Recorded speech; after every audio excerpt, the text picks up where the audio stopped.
Hey everybody, Metal Shop Steve here, plowing right through some more music reviews. Today, we're actually talking about the most recent, the newest album by the Agonist. And not really a band that I've gotten too much into. I did have the album before this, I believe it was called Five.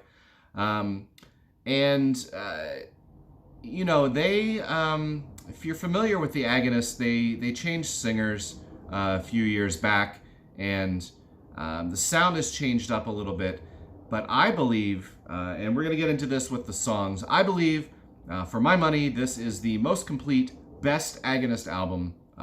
At least that's the way I feel about it. Of course, you are free to disagree with me and let me know below how you feel about that. But really, instrumentally, there is nothing weak here. And what I can say about the band as a whole is that they're very consistent. They do everything really well. And on this album, you're going to find a bunch of different styles all kind of rolled into one. But really, we have to talk about the singer, Vicky, to really, kind of get us going here. This, for me, and I listen to quite a few female-fronted bands and quite a few growlers. I love a good metal power singer. But this is the first one that I've really listened to where I've got a singer who does all of that. A lot of times you get a growler who does that really well and then can sing kind of this crisp, clean vocal.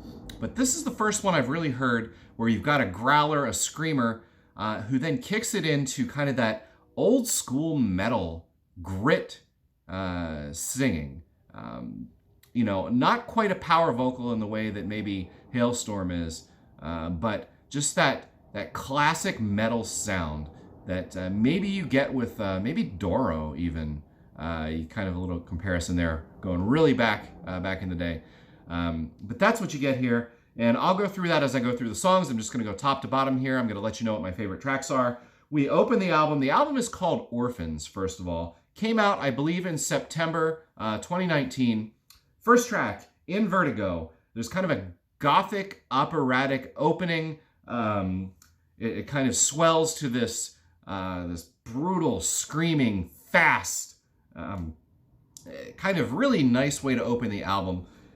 Clean vocals come in after that, and then they switch back to the hammering, screaming that started out the song. So there's a little bit of switch back and forth here. Another great thing when you can switch back and forth vocally in the same song. And then the song finishes up. And I've talked about, I like a lot of bands that have kind of that growl singing. But I believe that Vicky's voice, she has the meanest growl that I've ever heard coming from a female. And or maybe even a male, for that matter. She's got her normal growl, and then at the end of the song, she kicks into this something that would scare me off the streets kind of growl. Next song, second song on the album, one of my favorite songs here, As One We Survive. And I'll say that for as aggressive as this album is, there's a lot of light to it. There's a lot of almost positivity, maybe looking ahead, looking off into the future kind of stuff. And this is one of those songs, it's just brutal screaming to start out with. The breakdown of the song, she gets into that kind of gritty rock and roll, old school metal vocal. And that's the best way I can describe it without you having to listen to it yourself, which you absolutely should. I love it. You know I'm a big hair metal fan, and there's just something about the sound of her voice when she starts singing that brings me back to those almost glam metal kind of vocals. Like if she could have been the next Motley Crue vocalist, the way that she sings on some of those. I love her voice and her vocal variety here. A riffy breakdown. Again, I love riffy stuff. That's in there. And then the lyric, we suffer as one we survive. I love that. That is just, again, there's something positive here throughout the noise of this album. So, as one we survive. Next up, The Gift of Silence, a blistering intro. And then it kind of comes down to this quieter, slower tempo a little bit, and then it brings the vocals back up again. There's a lot of that throughout the album as well.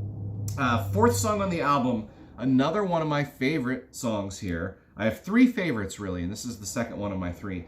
Blood as My Guide. This one is, we got a taste of that vocal I was talking about before, but this one is really the first one on the album where you kind of get that in your face the whole time. That whole, my notes that I made for myself, it's kind of a tough, gritty, throwback kind of metal vocal.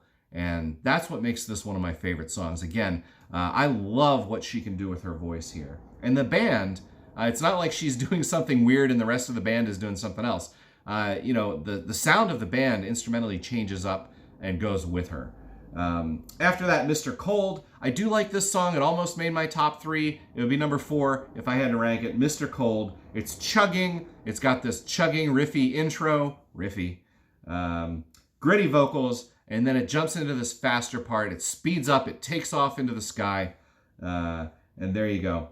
Number 6 is my last favorite song. And it is Riff-tastic. Dust to Dust. And again, it's just got that old school metal sound that I really, really like, but with a modern twist.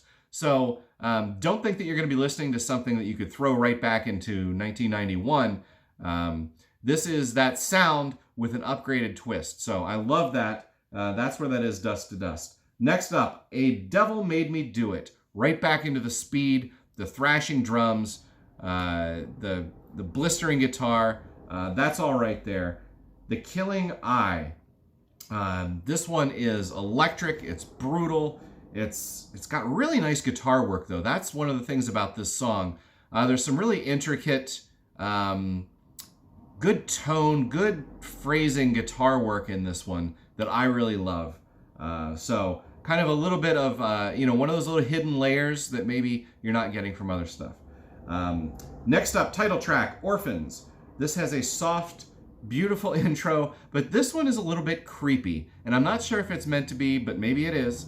The whole song is this kind of grim fairy tale, like Grimm's fairy tale kind of thing. Orphans, somebody knocking at your door. The whole thing, again, just kind of is creepy. Maybe somebody will correct me and say I was way off, and it was like this really sweet story that I was supposed to be, feeling tugging at my heartstrings, but for me, it just sounded a little bit creepy. And then finally, we finish up the album with Burn It All Down. And again, it's the sound that kind of weaves its way through this whole album. There is that speed, that death metal, that melodic death metal element to it. But it's mixed so well with this almost power glam kind of feel to it. And it is way more textured than some of your other bands out there with female vocalists that just growl and then maybe bring in a little bit of clean vocals. This has a different element to it, and I was not expecting to like this album nearly as much as I did. I thought I'd check it out and I would review it just to kind of add another review, but I ended up really liking this and elevating this album to probably one of my favorite 2019 releases. I'm going to have to go back and listen to this a couple more times now. But as it stands right now, I think this could be one of my top, certainly in my top 10 of 2019. Love, love, love this album. Again, it is the Agonist, and the album is called Orphans. So I will leave all the links below so you can check that out. That's it for this review. Tell me what you think, and I will see you next time.